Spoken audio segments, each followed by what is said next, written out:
And I said it to a large African-American group of people 4 years ago. What the hell do you have to lose? You're the worst in income. You're the worst on crime. Your cities and your areas are being decimated.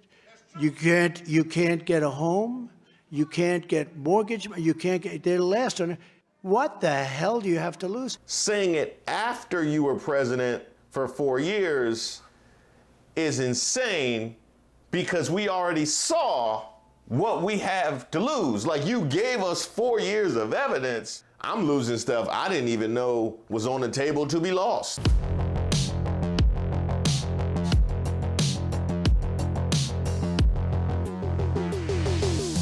Hi, my name is Reese Waters, and I'm troubled. Don't forget to like the video and subscribe to the page. Now, as we get closer to not only the 2024 election, but also the first potential debate, and I say potential, we'll see if he shows up, between Donald Trump and Joe Biden, Trump's outreach to black voters has gotten sad. I mean, it has really gotten sad. Like, each time they reach out, it just gets worse and worse and worse. Now, a lot of you guys sent me this video, so I knew I had to respond to it. These were recent comments he made this weekend right here in Washington, D.C. Before he could reach out his orange Cheeto-covered hand to black voters, he had to at least make sure everybody knew that he had the cops back. We're going to rebuild our cities into beacons of hope, safety, and beauty better than they have ever been before. Right now, they're killing fields, our cities. Are they really? Because every indication that I've gotten, not only from local jurisdictions, but also from the Department of Justice, says that crime is down, actually historically so, in 2023 as well as in 2024. This must be what it's like to be MAGA. Like, he just will say anything. I've wondered how you get into the mindset of a MAGA. Like, okay, now I get it. We're going to give back our law enforcement. We're going to give them back the respect that they deserve. They are being treated so badly.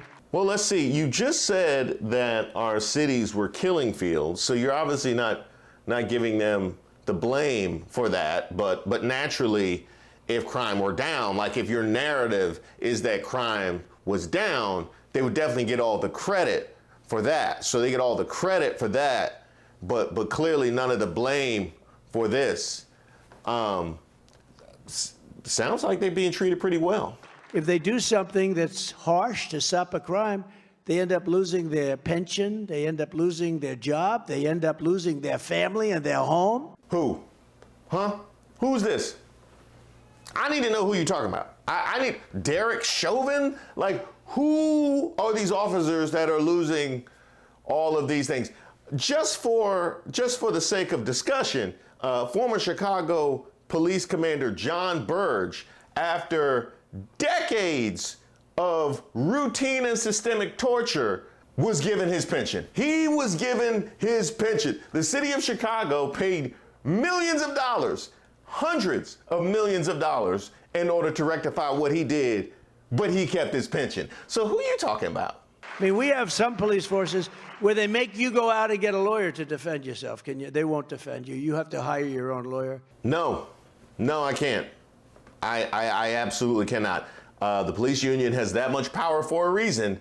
So no, I cannot believe that. And I'm sure, given the reluctant DAs in prosecuting, would be able to recommend a good one. And I'm giving immunity to police all over the country for that. Wait, you're going to give immunity to police who we have not had the police reform in order to deal with qualified immunity, which they still hold. So you're going to give immunity to police that have immunity. So we're going to give them like a double immunity. You know what I mean? It's like taking a whole bottle of echinacea. You know, that's what that's like. That's like taking a whole bunch of emergencies when you are healthy, like double immunity. That's what we doing. We will take over the horribly run capital of our nation in Washington, D.C. It is so badly run.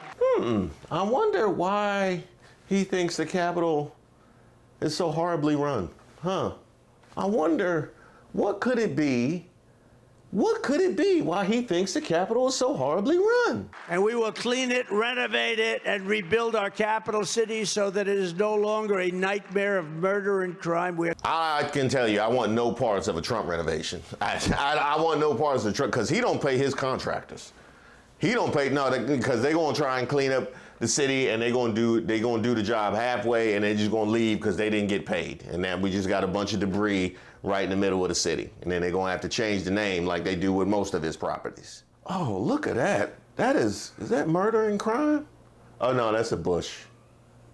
Oh, look at that. Is that murder, crime? No. Oh, no, that's a half smoke. But we're not going to have this capital of ours that we love and cherish be a victim. Well, I can tell you in all honesty, us here in Washington, D.C. are absolutely victims and have been victims for decades of the overreach of the federal government, especially those on the right side of the aisle who use it as a proxy war to stick it to Democrats and black and brown people. They have been doing that forever, to the point where things that we vote for, that we want, we can't get unless they approve it. Oh, we've been victims for a long time of y'all.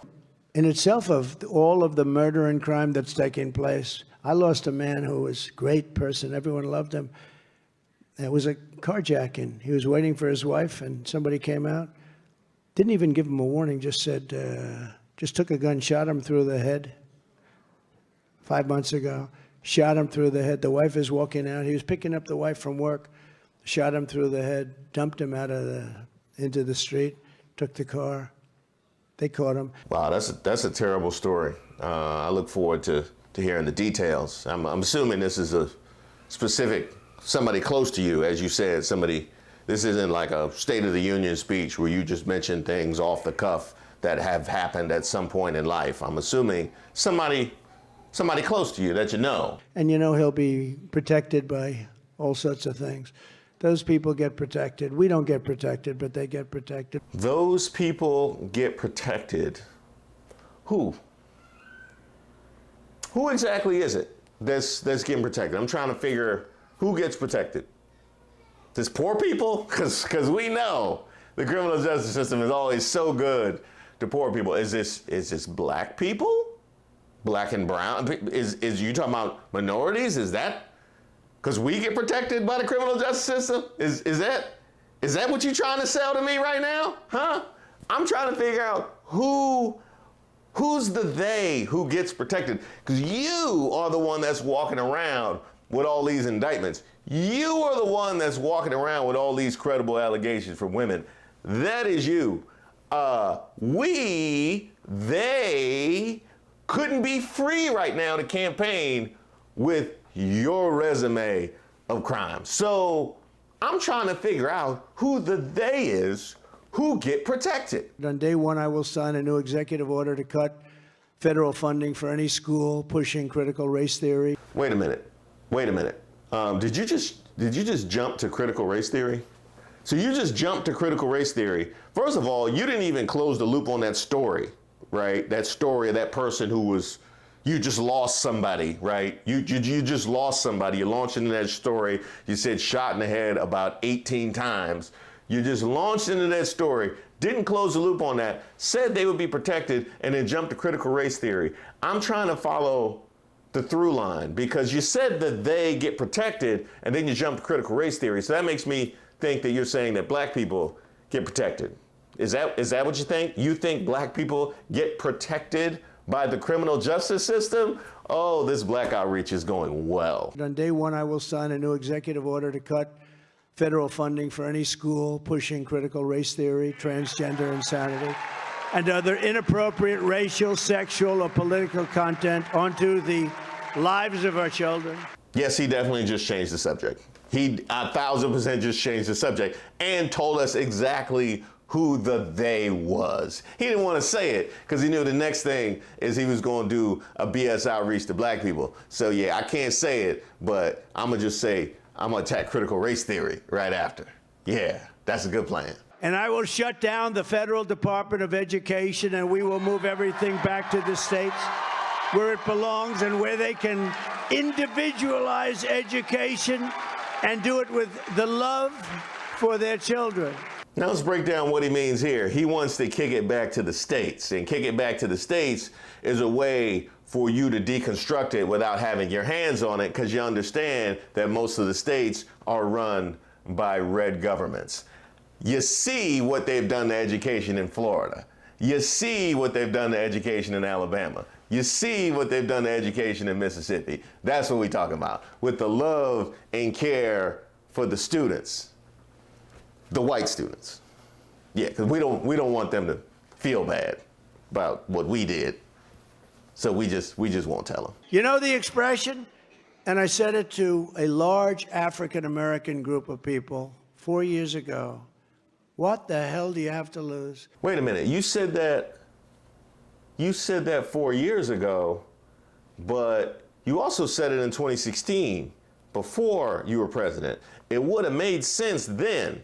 Saying it after you were president for 4 years is insane, because we already saw what we have to lose. Like, you gave us 4 years of evidence of what we have to lose, because we lost it all during the course of that 4 years. Like, what are you talking about? How do you ask us what do we have to lose after you were already president and we've seen everything that we have to lose? What's wrong with you? What the hell do you have to lose? Well, there is the obvious, but beyond that, I'm losing stuff I didn't even know was on the table to be lost. Like, I didn't know that Brown versus Board of Education was on the table. I didn't know that Roe v. Wade was on the table.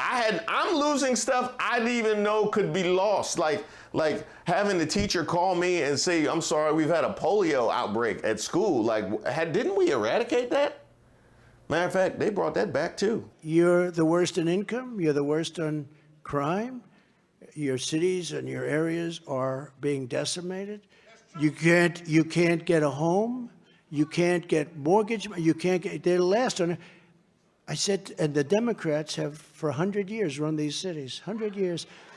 I said to them, what the hell do you have to lose? Okay, so we're worse in income when it comes to jobs. Now they seek to try and rectify that with some of the diversity, equity, and inclusion programs that your people love to attack so much. And then you get to crime, and that comes with opportunity that doesn't get extended to people in our situation, as we know. And that's something they also are trying to close down with their attacks on DEI. And then you come to housing, and the audacity of a man who had to be sued for housing discrimination to talk about we can't get housing.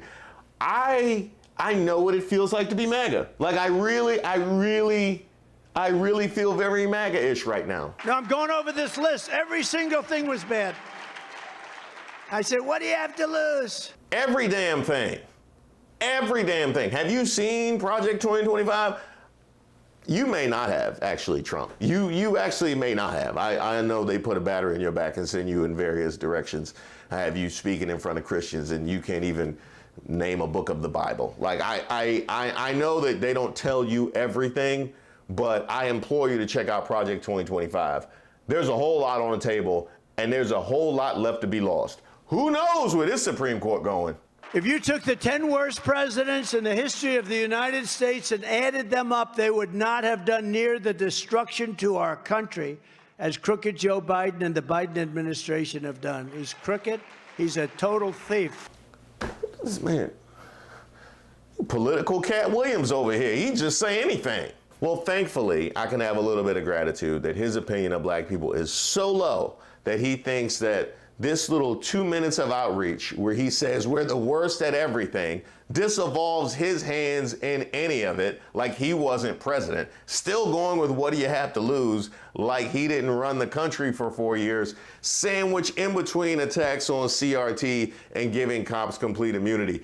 He thinks that little morsel of love and acknowledgement, and that's how he sees it, is enough to land with some of us. That is how low his opinion is of black people. And I have a lot of gratitude, because if he would have tried harder, he might have made some inroads. If he would have tried at all, he might have made some inroads. But this here's where we are with the Donald Trump black experience. Speaking at the black church filled with white people and going immediately to white boy summer. If that day was a speech, it was right here.